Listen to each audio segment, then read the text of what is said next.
Hey guys, welcome back. I hope everyone is having a great weekend so far. If there are any newcomers, or if you're new and found my videos, welcome. I have been reading the Bible. I started a few months ago. I read a couple chapters a day, and I've been sharing my journey because God guided me to do that. So yeah, if you clicked on my videos, I'm really hoping maybe that you're interested in getting to know God. And part of that is reading the Bible. And I don't know if you've tried reading the Bible before or not, but um, it's a lot. And so, you can do it with me and follow along. You don't have to comment or anything. You can just follow along. You can start at the beginning or on today's video. It's up to you, whatever feels right. And we can do this together. If you do start at the beginning, the playlist is on my channel. And day 1 and 2 are the only days that I don't have the recording of those chapters, unfortunately. I didn't start that till day 3. So, in hindsight, I should have re recorded those days, back in the beginning, but I didn't. So, anyways, and for people who have been following along, I appreciate you guys so much helping me and commenting on my videos and just kind of like giving me more insight and your thoughts and just encouragement. It's really really nice and I really appreciate it. And I know people in the past have said, join a Bible study. I just don't It's difficult for me because I take care of my daughter. And like full time. I don't really have like help with her. So Bible study would be very difficult for me. And also too, I just don't feel like I'm ready for any of that. Like I feel like I don't know, it just doesn't feel like I like doing it privately right now. And then like looking up questions or getting help from people. Um, I don't know, there's just something about like finding a Bible study that just doesn't feel like I'm there yet. You know what I mean? I don't know. Just my preference, but it's just how I personally feel. But if you want to go and find a Bible study, knock yourself out. This is your journey. You do this however feels right for you, and that's that. So if you're interested in getting to know God and you're unsure where to start, you can start with me. Start at day 1 and start, reading the Bible, follow along with me. And, we can do this together. And then praying is very important too. So, praying and reading the Bible every day, those are the two very important things. And um, if you're unsure of what to pray about, I just sometimes, like, if I want to talk to God and I'm struggling and I feel like there's kind of like a wall I've put up or something, I just literally ask God, I'm like, hey, I don't even know what to say or what to talk about. Please help me, and he just kind of like the spirit just kind of takes over um and then like the other day I ended up talking to him for an hour on the way home. So, he definitely will help you. So, and if you're struggling with the Bible like I have been, especially in the beginning when I first started, I just pray a lot to God and ask him to help me. Help me understand the Bible. Help me understand what he's trying to say. Help me understand these stories. Help me understand what messages he's trying to tell us with the Bible.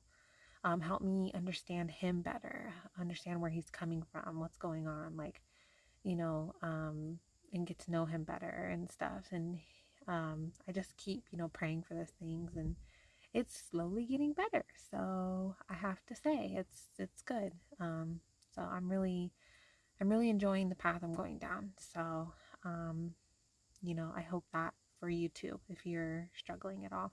So, okay, guys, let's get started with today's chapters. I listened to this earlier when I recorded it. I forgot to read it, but I I feel like I'm a smidge lost right now. But um, let's just get started. And Hannah prayed and said, "My heart rejoices in the Lord. My horn is exalted in the Lord. I smile at my enemies. because I rejoice in your salvation. No one is holy like the Lord, for there is none besides you, nor is there any rock like our God. Talk no more so very proudly. Let no arrogance come from your mouth. For the Lord is the God of knowledge, and by him actions are weighed. The bows of the mighty men are broken, and those who stumbled are girded with strength. Those who were full have hired themselves out for bread, and the hungry have ceased to hunger. Even the barren has borne 7, and she who has many children has become feeble. The Lord kills and makes alive. He brings down to the grave and brings up. The Lord makes poor and makes rich. He brings low and lifts up. He raises the poor from the dust and lifts the beggar from the ash heap to set them among princes and make them inherit the throne of glory. For the pillars of the earth are the Lord's, and he has set the world upon them. He will guard the feet of his saints, but the wicked shall be silent in darkness. For by strength no man shall prevail. The adversaries of the Lord shall be broken in pieces. From heaven he will thunder against them. The Lord will judge the ends of the earth. He will give strength to his king and exalt the horn of his anointed. Then Elkanah went to his house at Ramah, but the child ministered to the Lord before Eli the priest. Now the sons of Eli were corrupt. They did not know the Lord. And the priest's custom with the people was that when any man offered a sacrifice, the priest's servant would come with a 3-pronged flesh hook in his hand while the meat was boiling. Then he would thrust it into the pan, or kettle, or cauldron, or pot, and the priest would take for himself all that the flesh hook brought up. So they did in Shiloh to all the Israelites who came there. Also, before they burned the fat, the priest's servant would come and say to the man who sacrificed, "Give meat for roasting to the priest, for he will not take boiled meat from you, but raw." And if the man said to him, "They should really burn the fat first, then you may take as much as your heart desires," he would then answer him, "No, but you must give it now, and if not, I will take it by force." Therefore the sin of the young men was very great before the Lord, for men abhorred the offering of the Lord. But Samuel ministered before the Lord, even as a child, wearing a linen ephod. Moreover, his mother used to make him a little robe and bring it to him year by year when she came up with her husband to offer the yearly sacrifice. And Eli would bless Elkanah and his wife and say, "The Lord give you descendants from this woman for the loan that was given to the Lord." Then they would go to their own home. And the Lord visited Hannah, so that she conceived and bore 3 sons and 2 daughters. Meanwhile, the child Samuel grew before the Lord. Now Eli was very old, and he heard everything his sons did to all Israel, and how they lay with the women who assembled at the door of the tabernacle of meeting. So he said to them, "Why do you do such things? For I hear of your evil dealings from all the people. No, my sons, for it is not a good report that I hear. You make the Lord's people transgress. If one man sins against another, God will judge him. But if a man sins against the Lord, who will intercede for him?" Nevertheless, they did not heed the voice of their father, because the Lord desired to kill them. And the child Samuel grew in stature and in favor both with the Lord and men. Then a man of God came to Eli and said to him, "Thus says the Lord, did I not clearly reveal myself to the house of your father when they were in Egypt in Pharaoh's house? Did I not choose him out of all the tribes of Israel to be my priest, to offer upon my altar, to burn incense, and to wear an ephod before me? And did I not give to the house of your father all the offerings of the children of Israel made by fire? Why do you kick at my sacrifice and my offering, which I have commanded in my dwelling place, and honor your sons more than me, to make yourselves fat with the best of all the offerings of Israel my people. Therefore, the Lord God of Israel says, I said indeed that your house and the house of your father would walk before me forever. But now the Lord says, far be it from me, for those who honor me I will honor, and those who despise me shall be lightly esteemed. Behold, the days are coming that I will cut off your arm and the arm of your father's house, so that there will not be an old man in your house, and you will see an enemy in my dwelling place, despite all the good which God does for Israel. And there shall not be an old man in your house forever. But any of your men whom I do not cut off from my altar shall consume your eyes and grieve your heart. And all the descendants of your house shall die in the flower of their age. Now this shall be a sign to you that will come upon your 2 sons, on Hophni and Phinehas. In one day they shall die, both of them. Then I will raise up for myself a faithful priest who shall do according to what is in my heart and in my mind. I will build him a sure house, and he shall walk before my anointed forever. And it shall come to pass that everyone who is left in your house will come and bow down to him for a piece of silver and a morsel of bread, and say, Please, put me in one of the priestly positions, that I may eat a piece of bread. Now the boy Samuel ministered to the Lord before Eli. And the word of the Lord was rare in those days. There was no widespread revelation. And it came to pass at that time, while Eli was lying down in his place, and when his eyes had begun to grow so dim that he could not see, and before the lamp of God went out in the tabernacle of the Lord, where the ark of God was, and while Samuel was lying down, that the Lord called Samuel. And he answered, Here I am. So he ran to Eli and said, Here I am, for you called me. And he said, I did not call. Lie down again. And he went and lay down. Then the Lord called yet again, Samuel. So Samuel arose and went to Eli and said, Here I am, for you called me. He answered, I did not call, my son. Lie down again. Now Samuel did not yet know the Lord, nor was the word of the Lord yet revealed to him. And the Lord called Samuel again the 3rd time. So he arose and went to Eli and said, Here I am, for you did call me. Then Eli perceived that the Lord had called the boy. Therefore Eli said, So I feel like this exact thing has already been mentioned in the Bible. I'm like almost certain, positive, but I can't remember if it was different people though that this happened to, but I know this exact thing happened. I remember, it was like 3 times God called the person, and the person was like, here I am, to like their father or whoever else. And then they finally realized after the 3rd time, I think, that it's God calling. But for some reason, I'm just like, I can't remember. My brain is like hurting right now. I'm so confused, like, on what's happening.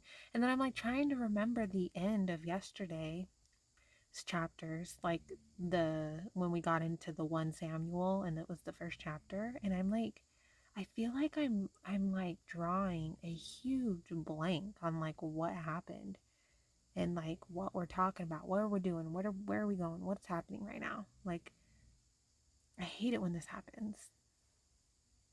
Samuel, go, lie down, and it shall be, if he calls you, that you must say, Speak, Lord, for your servant hears. So Samuel went and lay down in his place. Now the Lord came and stood and called as at other times, Samuel, Samuel. And Samuel answered, Speak, for your servant hears. Then the Lord said to Samuel, "Behold, I will do something in Israel at which both ears of everyone who hears it will tingle. In that day I will perform against Eli all that I have spoken concerning his house, from beginning to end. For I have told him that I will judge his house forever for the iniquity which he knows, because his sons made themselves vile, and he did not restrain them.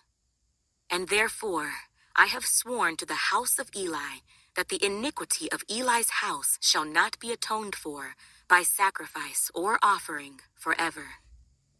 So Samuel lay down until morning, and opened the doors of the house of the Lord. And Samuel was afraid to tell Eli the vision.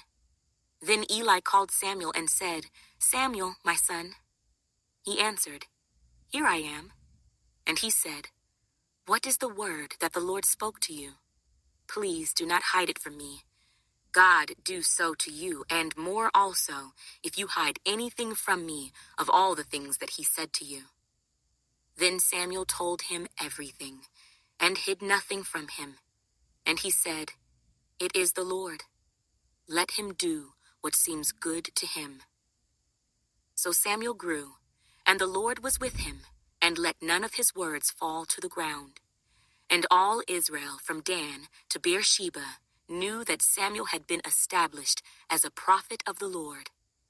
Then the Lord appeared again in Shiloh, for the Lord revealed himself to Samuel in Shiloh by the word of the Lord. And the word of Samuel came to all Israel. Now Israel went out to battle against the Philistines, and encamped beside Ebenezer, and the Philistines encamped in Aphek. Then the Philistines put themselves in battle array against Israel. And when they joined battle, Israel was defeated by the Philistines, who killed about 4,000 men of the army in the field. And when the people had come into the camp, the elders of Israel said, "Why has the Lord defeated us today before the Philistines? Let us bring the ark of the covenant of the Lord from Shiloh to us, that when it comes among us, it may save us from the hand of our enemies."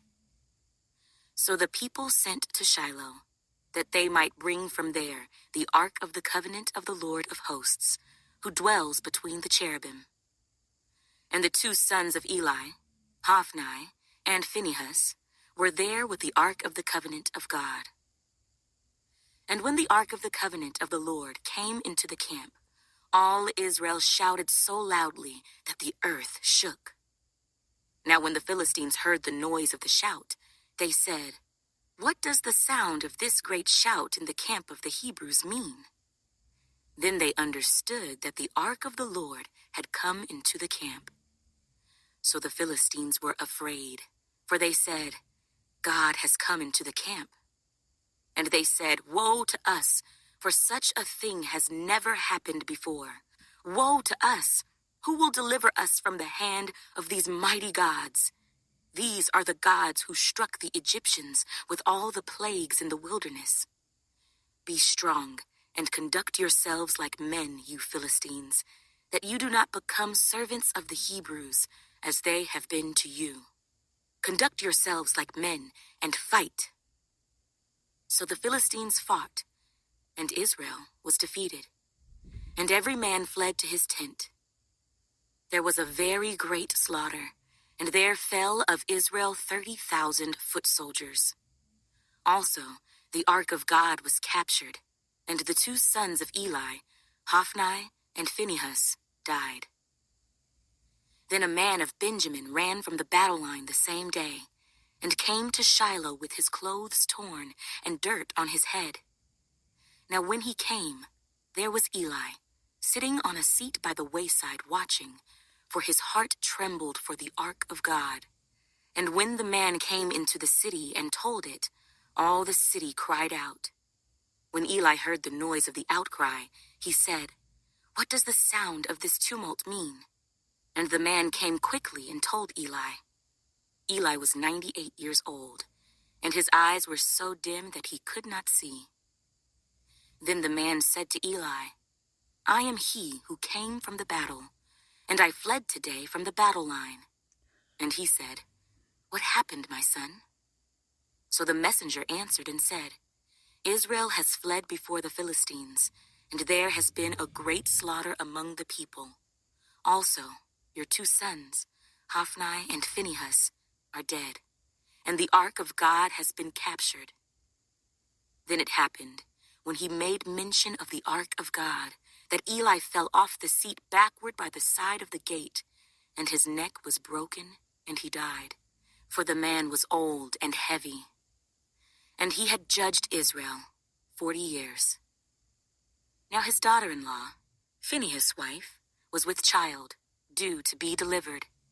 And when she heard the news that the ark of God was captured, and that her father-in-law and her husband were dead, she bowed herself and gave birth, for her labor pains came upon her.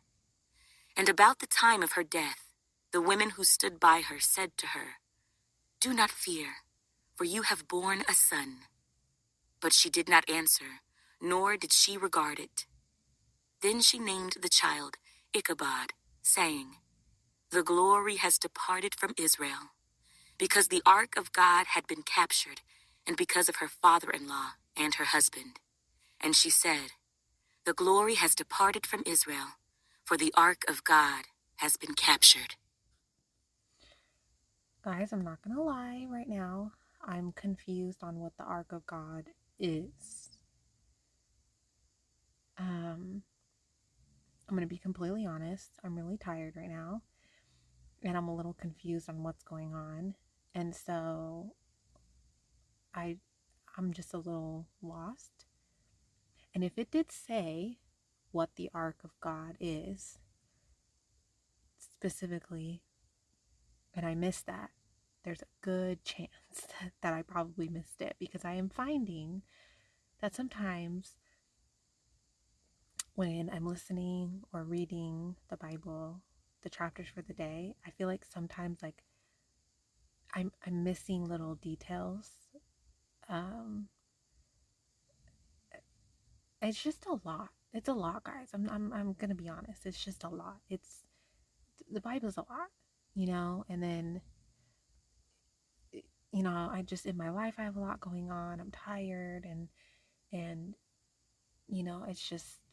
it's not easy. And so I'm gonna have to just look that up and see what that is. But I'm trying. And I'm I'm trying my best. And I think that's all I can do right now. And I think God knows your intent, like what your heart really is saying, you know? And I think he knows that I'm trying, and I just have a lot going on right now. And um and it is my first time reading the Bible. So, and I'm very newly, brought God into my life. It's only been a few months. So it's not like,